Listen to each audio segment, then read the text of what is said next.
Have you ever been paralyzed by sudden panic? Today, we're diving into how you can overcome panic attacks and reclaim your life with two evidence based techniques that most people don't know about. Hello, welcome to Everyday Mastery, where we empower you with the tools and insights to live your best life.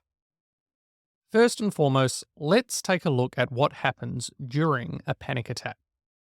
Panic attacks are sudden and intense surges of fear, panic, or anxiety. They can be overwhelming and produce powerful physical and emotional reactions in those who experience them.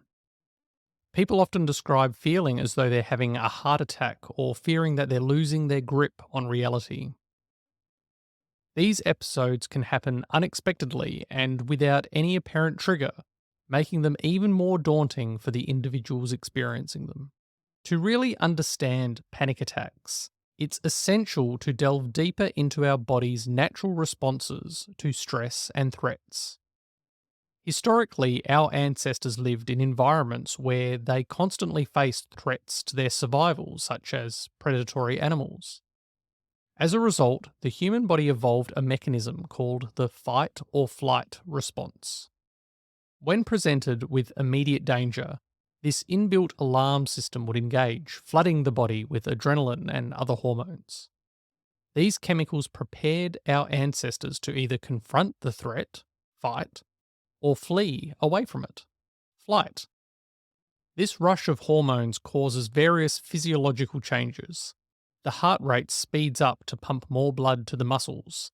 Our senses become sharper, and we become more alert and ready to respond to the danger. It's a survival mechanism that has served humanity well for millions of years. However, in today's modern society, the types of threats we face have drastically changed. We no longer need to run from a saber-toothed tiger. However, our body's neurological hardwiring remains unchanged. Instead of responding to physical threats, our fight or flight system now runs the risk of being triggered by non-life threatening stresses. These can range from work-related stresses, interpersonal conflicts, financial worries, or even intrusive thoughts and memories. In individuals prone to panic attacks, this response can be overly sensitive to stress stimuli, misinterpreting these modern-day stresses as severe threats. The result is a full-blown panic attack where the body prepares itself to face a danger that potentially isn't there. This manifests in symptoms like a racing heart, rapid breathing, dizziness, sweating, trembling, and feelings of impending doom. Understanding this underlying mechanism can provide some reassurance to the sufferers of panic attacks. And while panic attacks are undoubtedly distressing, recognizing them as a misfiring of our ancient survival mechanism can be a step towards addressing and managing them. However, understanding will only get us so far. Now that we understand the mechanisms at play, let's look at two techniques that can provide instant relief and control. The first technique is often referred to as the breathe your way out approach.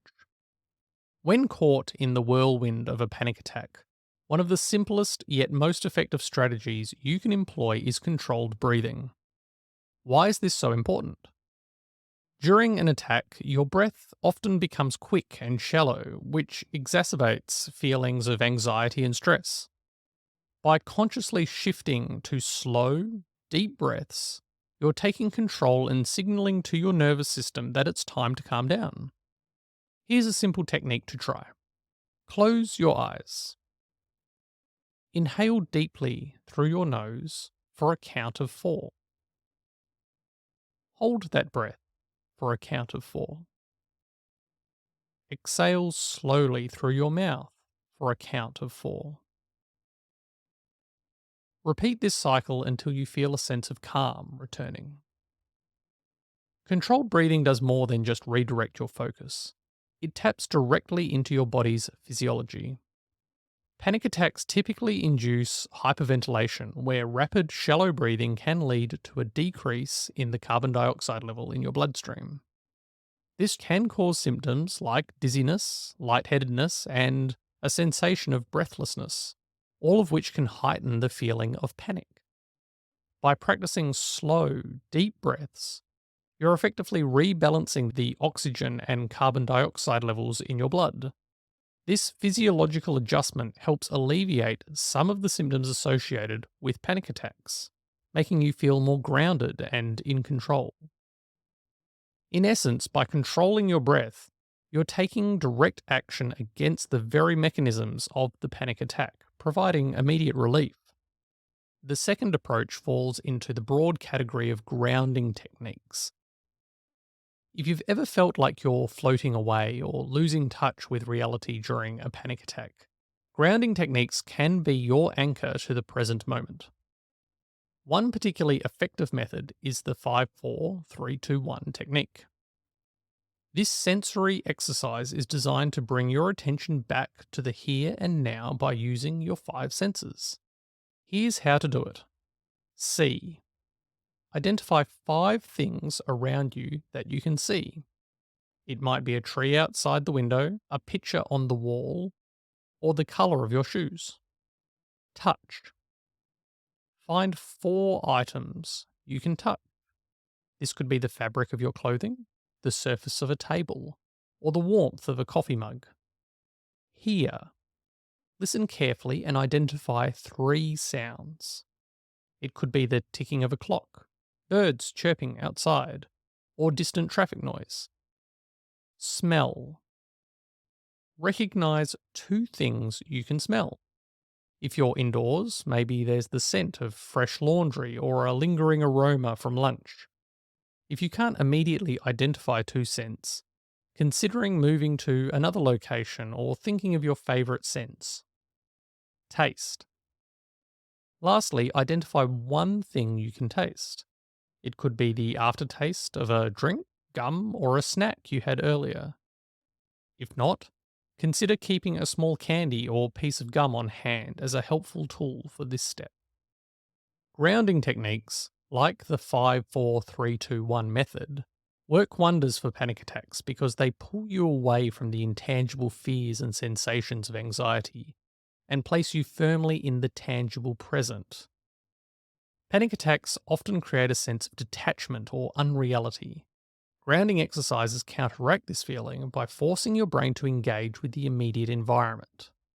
From a neurological perspective, by focusing on your senses, you're diverting your brain's attention away from the amygdala, the region primarily responsible for the fight or flight response and fear processing, and activating other parts of the brain that are involved in processing sensory information. This shift effectively distracts the brain from the panic response and reconnects it with the present moment. The active engagement with your surroundings acts as a circuit breaker, interrupting the escalating cycle of panic and providing rapid relief. With an understanding of the physiology and neuroscience behind these techniques, it becomes clear why they are often recommended as first-line strategies for managing and mitigating the intensity of panic attacks. Panic attacks can be debilitating, but knowledge is power. Armed with an understanding of why these attacks happen and equipped with effective techniques to combat them, you're already on a path to reclaiming control over your life. While these strategies can provide immediate relief, it's always advisable to consult with mental health professionals if you frequently experience panic attacks. They can offer tailored guidance, support, and even additional coping strategies to help you navigate through these challenges. Remember, you are never alone. If you found these insights valuable, please don't keep them to yourself. Share this video with friends or anyone who might benefit from it. And if you haven't already, subscribe for more empowering content. By taking action today, you are on the path to achieving everyday mastery.